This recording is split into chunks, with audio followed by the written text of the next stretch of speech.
மாமா இந்த பைக் எவ்வளோ? தம்பி சேர்ந்து கொண்டோமே எப்போதும் கண்மூடிய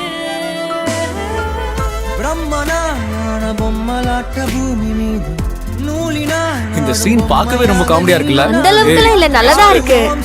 எதுக்காக இப்ப இந்த பாப்கார்ன் என் கையில கொடுத்திருக்க சொல்லு? நீ தானே வேணும்னு கேட்ட, அதான் கொடுத்தேன். இந்த இதை புடிச்சுக்கோ குடி. இப்பதான் நீ பார்க்க அழகா இருக்க. எப்படி இதெல்லாம் வச்சுக்கிட்டா? ஏன் எல்லாத்தையும் என்கிட்ட கொடுத்து வச்சிருக்க? உனக்கு இப்போ ஏன்னு தெரியணுமா? ஆமா.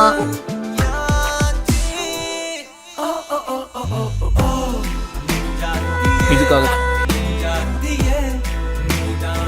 நாம இவ்வளவு அவசரப்பட வேண்டாம்.